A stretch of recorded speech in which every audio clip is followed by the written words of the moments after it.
Good morning and a happy day to everybody out there. Thank you for joining myself and my esteemed guest, Jason Caywood, here on Tech Beat Bites this morning. Jason and I are super excited to share some thoughts with you this morning. Before we do that, I did just want to get through a couple of housekeeping items really quick. My name is Earl Foote. I'm founder, CEO of Nexus IT Consultants. Nexus IT is an outsourced IT cybersecurity compliance and cloud firm based here in northern Utah and servicing a nationwide footprint. These Tech Beat segments are now available on all of the major podcast platforms. Definitely would appreciate your support. If you find the content valuable here, go and subscribe on Spotify or iHeartRadio or Pandora, Google, Apple, wherever you choose to consume your podcast. We would appreciate your support there, and hopefully, the content and the thought leadership that's shared here on TechBeat is something that helps you in your journey, and something you can carry with you now at the gym or in your car, on your commute, or wherever you'd like to be, and listen to it. Did want to mention that we will take some questions. So if you have any questions for Jason, who is a master at sales and prospecting, he teaches that for a living, and I know this is a topic that many of us as entrepreneurs and leaders and sales professionals struggle with. So any questions you have or comments, please feel free to post those in whatever platform you're joining us from. Also, this Thursday here in Utah, we have Cryptopia. It's a Web3 blockchain, crypto, DeFi, NFT, DAO sort of an event. Everything that is blockchain type of technology that is happening this Thursday at the Slopes Event Center. Actually, my band is going to play the after party at Twist in downtown Salt Lake, which starts at 6:30. You can get information on the event at cryptopiaslc.xyz. Again, that's cryptopiaslc.xyz. Nexus IT is sponsoring, and as sponsors, we have a discount code for you. So for a 10% discount, which I know there's only a few tickets left, there are, I think, unlimited virtual tickets if you want to attend virtually. The discount code is Nexus22, all one word and all caps, NEXUS 22. Okay, so also wanted to just let everybody know some of the guests that are coming up on TechBeat here over the next few months. Definitely keep an eye out for announcements on these. Giselle Namadi, the founder of ILO, is joining me on June 2nd at 12 p.m. Johnny Hanna, co-founder and CEO of Homey, on June 15th at 12 p.m. Bassam Salem, the founder, CEO of Atlas RTX, will be joining me. Tim Cooley, author, executive director at Park City Angels. James Jensen, the founder and CEO of Jump and the creator of The Void. Garrett Clark and John Bowers from Silicon Slopes will be joining me. Tara Spalding, managing director of Boom Startup. Sid Tetro, of the CEO of Brandlist, and other awesome local prominent leaders will be joining me on TechBeat in the coming weeks and months. So again, keep an eye out for those. All right, so let's get to the topic and the man of the hour here today. I want to introduce my distinguished guest, Jason Caywood. Jason is a sales executive with over 15 years experience leading and developing teams.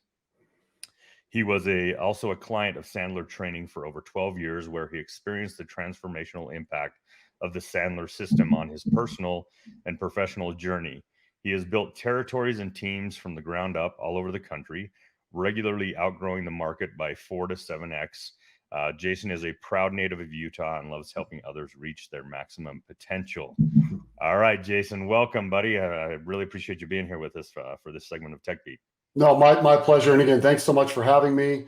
And I have to say this, Earl, you and I are just on the front end of getting to know each other, but you're one of the few people that everyone who has spoken about you loves you to death. There's a few people out there that are like that. And truly every person that's ever talked to me about you has always spoken very highly of you. So you do a lot of good stuff out here in the community, and just really appreciate all you're doing and appreciate the invite today. Well, that's super nice of you, Jason. I really do appreciate that. Hopefully that always rings true. um,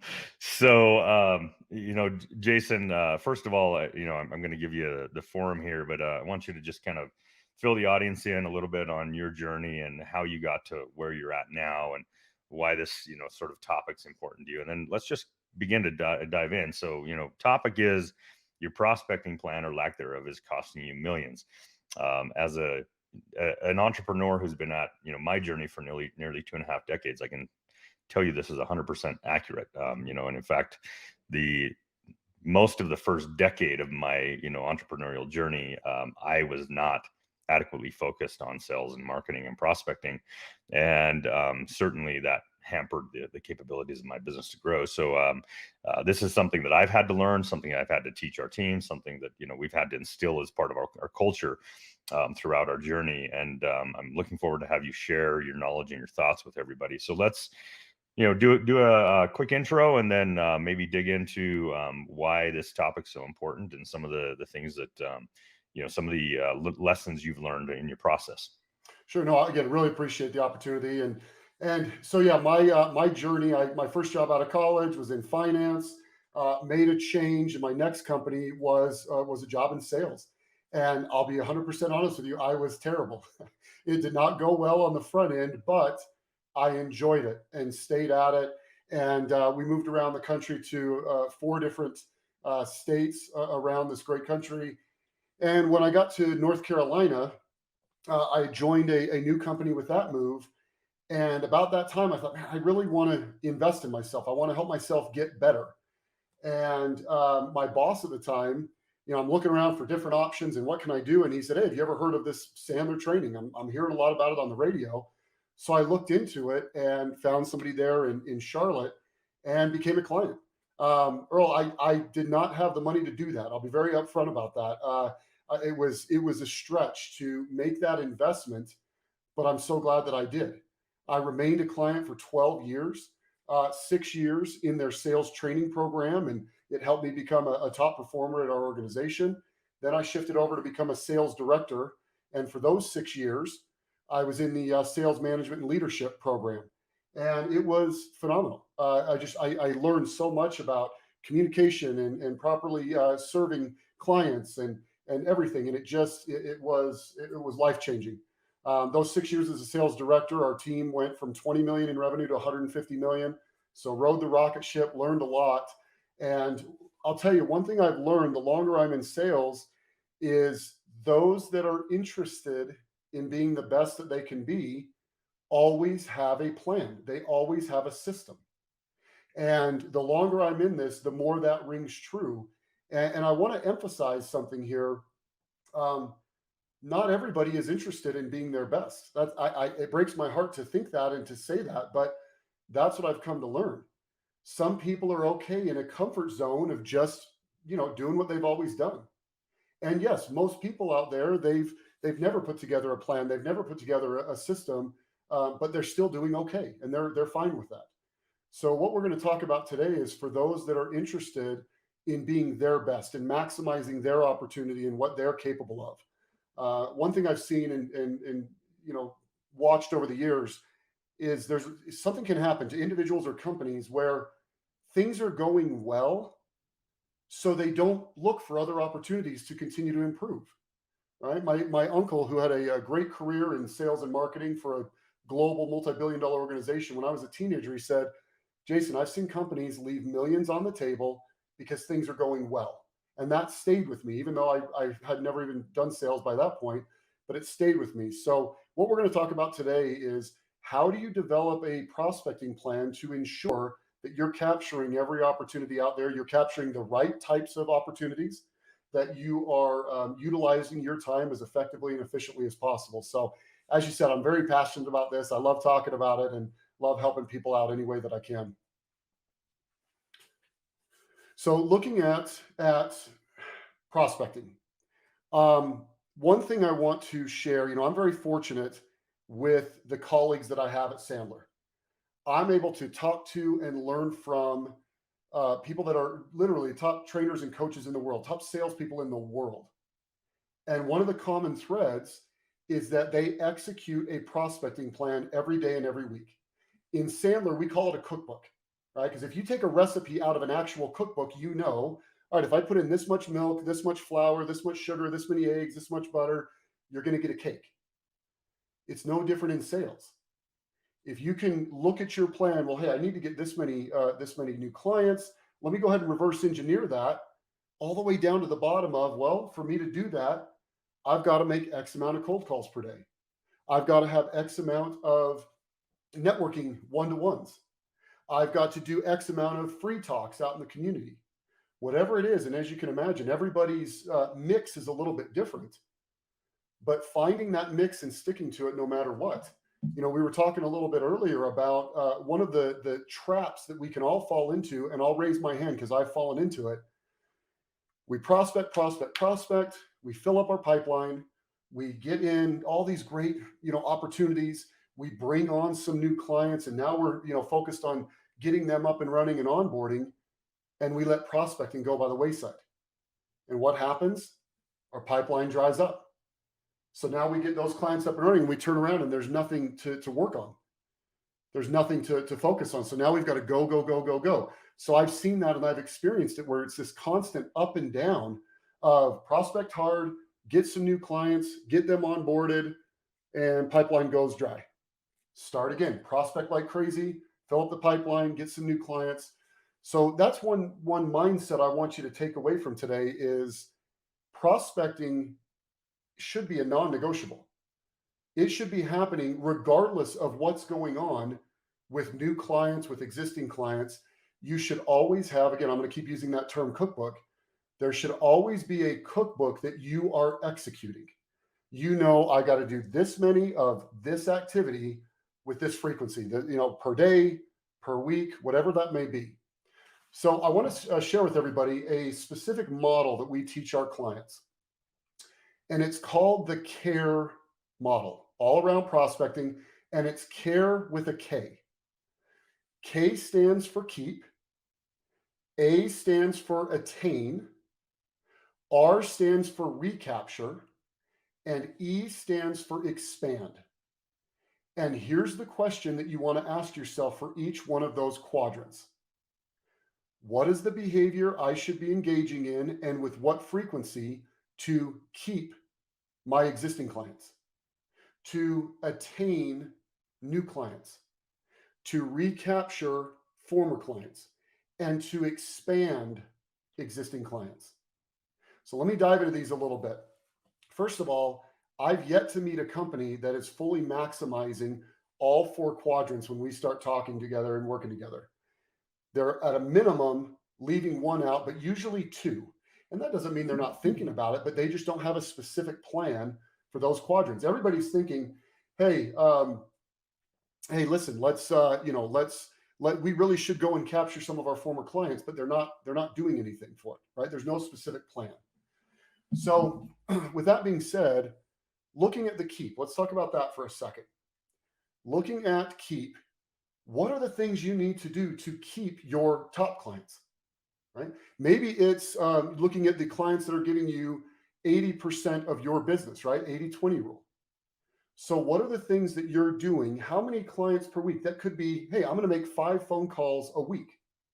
I'm going to reach out to 5 clients a week just to check in. How are things going? Anything we could be doing better? If there's one reason why you might fire us, what would that be?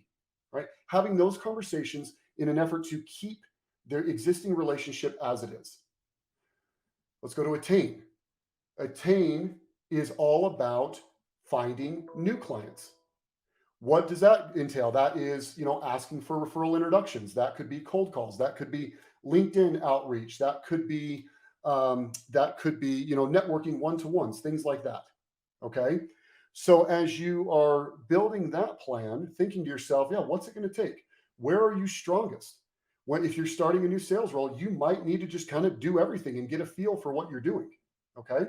So asking yourself, all right, I've got to do X amount of cold calls a day, Y amount of LinkedIn outreach, ask for 5 referrals, whatever that may be. Recapture. This depends, of course, on how long you've been in business. If you have former clients, then there should be some behaviors built around recapturing those. What does that look like? Okay. Again, could be phone calls, could be, checking a report on LinkedIn to see who's moved from one company to another. Maybe a former client of yours has now moved to somewhere else and you can reach out to them. Lastly, looking at expand. Now, keep and expand have to both do with existing clients, but they're different conversations. Keep is all about keeping them at the current levels of engagement and what they're buying from you. Expand is all about growing that relationship. So you might be, offering them one service that you provide, but there's a second service that you could be providing them. So, what types of conversations, what types of behaviors are you engaging in to maximize those expand opportunities? So, with those four quadrants, what we should walk away with is a full prospecting behavior plan that you engage in, regardless of what else is going on, right? Unless you're sick and in bed or on vacation, that behavior plan and that prospecting plan is happening every single day, every single week. And some guidance here. Let's pretend you've never done anything like this and you think it could help you and you want to implement this. My suggestion would be start small. Don't have 7 things in each quadrant. Maybe you start with one thing in each quadrant that you know you can tackle and that you can definitely get done. Okay, so maybe it's on the keep side. I'm going to call one client a week and just check in, ask how things are going. On the attain side, 15 cold calls a week. Now you can always do more, but at a minimum, what are some small ways that you could begin to develop this new habit? Then, if you do that successfully for a couple of weeks, add in some more. Maybe you increase the number of what you're doing, or you add in a different behavior altogether. But the goal is that you work up to a point where you know every week, hey, when I do these things, I hit my numbers, I hit my goals. And let me talk about that for just a second. This is something we see quite commonly with companies. A lot of time they're super focused and only focused on the end result. And by the way, results are the name of the game. I'm not denying that. But all they're focused on is the monthly number or the quarterly number. The problem with that is those are lagging results. Those are lagging indicators.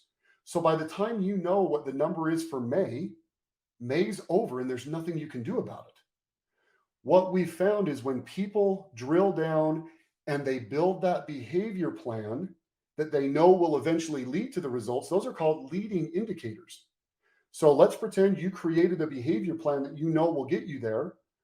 Well, if you're a manager, if you're a business owner, and it's the end of the week and they didn't hit those behaviors, well, you can address it 3 weeks sooner. You can address the behavior issues much, much sooner than waiting for the end of the month when it's over and there's nothing you can do. So if you're a business owner or a sales manager, sales leader, not only should you help your team create their behavior plan, but that is what they should be measured against. If they are executing the behaviors, that's a victory, right? That's what we want to focus on. And yes, it's going to take a little massaging. It's going to take a little trial and error to figure out exactly, all right, when I do X amount of this, Y amount of this, Z amount of this, it will turn into the end results we're looking for. And that's okay. But once you've got that dialed in, then it just becomes a blueprint. It becomes a blueprint to hit those results that you're looking for. So as we're thinking about this, I want you to take a step back and look at I want you to think about your team. I want you to think about your own territory. Depending on how long you've been doing what you're doing or how long your team has been doing what they're doing, all 4 quadrants might not apply in the beginning. If you brought on a brand new salesperson last week and they're in a brand new territory for the company, well, really the only quadrant they should focus on is attain. But you might also have another salesperson on the team that they've been in their territory for 10 years with you guys. Yes, they should be spending time in all 4 quadrants. So it's okay for those behavior plans to look a little bit different based on who's in the territory, how long they've been there, what the company's focusing on. As an organization, you might have a completely different team that focuses on expanding and keeping existing clients. So your sales team might be the ones working on attain and recapture, and your customer service team might be the ones working on expand and keep. Regardless of who's doing it, we want to have a plan in place. We want them to understand exactly what needs to be done and with what frequency and the volume and all that. So, Earl, this is one of those things. I just need to say this again because not everyone is interested in being their best. And I hate to be blunt, but it's the truth. So for those people, yeah, they're probably going to do okay. Just keep going on in their comfort zone and just, humming along. But anyone I've ever studied, met, learned about, the Michael Jordans of the world, right? The Tom Brady's, the people in my industry, Earl, in your industry, those that are interested in maximizing their performance, they have a defined plan that they stick to and they execute every day and every week. So awesome, Jason. So many really great points and nuggets there. I do want to quickly just apologize to all of our LinkedIn guests. It looks like the platform we use to broadcast these podcasts is called StreamYard. It looks like mid segment here, there was a problem with the broadcast to LinkedIn. It started to loop and then it dropped. We've tried to reconnect that, and it won't reconnect on the fly here while we're live. So if hopefully some of you saw our notes to go join us on YouTube or Facebook instead of LinkedIn. If not, this will be recorded and available across all those platforms. But Jason, coming back around to the topics here, just I invite everybody to remember that CARE acronym: keep, attain, recapture, expand. Of course, you spent quite a bit of time, detailing that out. And certainly it's so incredibly important to focus effort in each one of those categories, and not just effort, but being methodical, like you mentioned, reverse engineering your pipeline, understanding what the metrics are, how many cold calls, how many appointments you need to do, how many discovery and presentation appointments, and how many proposals you got to present, and all that kind of stuff, right?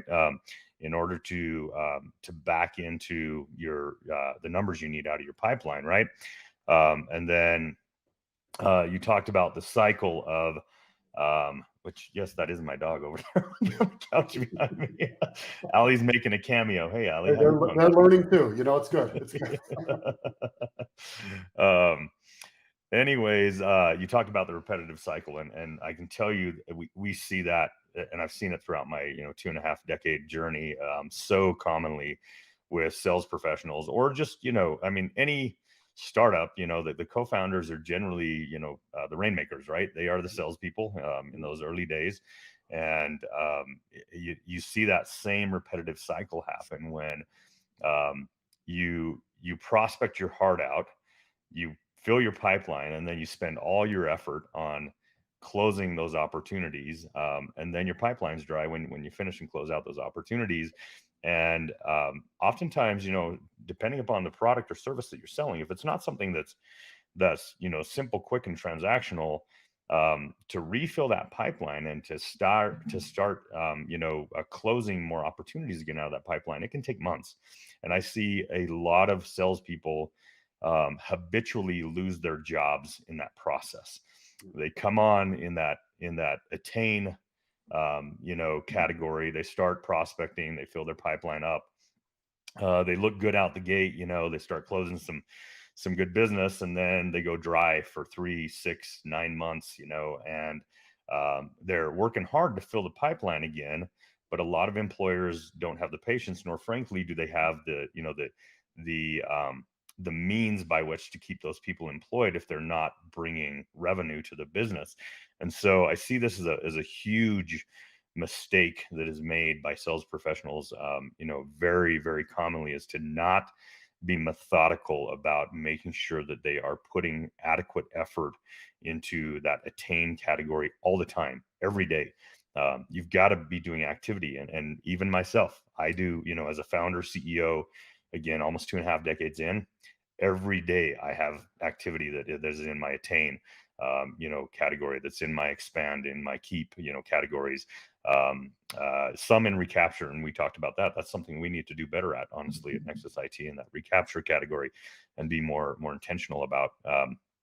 But if you take anything away from today, remember not to fall prey to the repetitive sales cycle, the pipeline cycle. Reverse engineer your numbers and know what behaviors and actions you've got to take in order to produce what is being asked of you, or to hit the targets that you want to hit. keep, attain, recapture, expand. So, really great points here today, Jason. I really appreciate all the time and you sharing your expertise, your abundance with the community today. Where can everybody connect with you and look you up in order to engage if they would like to? Sure. So it's Caywood Consulting LLC on all platforms, and then my website cc.sandler.com. And yeah, please connect with me. Any questions? If you need any clarity on anything, yeah, shoot me a message on LinkedIn. I'm happy to offer any clarity. But Earl, just again, I mean it from the bottom of my heart. Thank you so much for this invite and all that you're doing for the community. I'm very thankful to be a part of it today. Oh, it's such a pleasure for me. Honestly, it really is. It really is. And by the way, if you're not familiar with the Sandler, sales methodology and training, definitely look up, Sandler, look up Jason, connect with him on that front.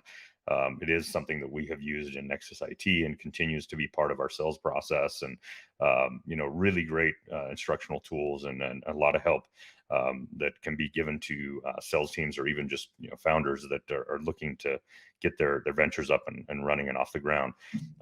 Quick reminder that coming up on future episodes of Tech Beat, we've got Johnny Hanna, Bassam Salem, James Jensen, and Sid Tetro coming up. So keep an eye out for those, as well as several other distinguished guests. For today, Jason and I are done, so we're going to sign off. We appreciate you all joining us here on Tech Beat today. We'll see you in a couple of weeks. Thanks so much. See everybody.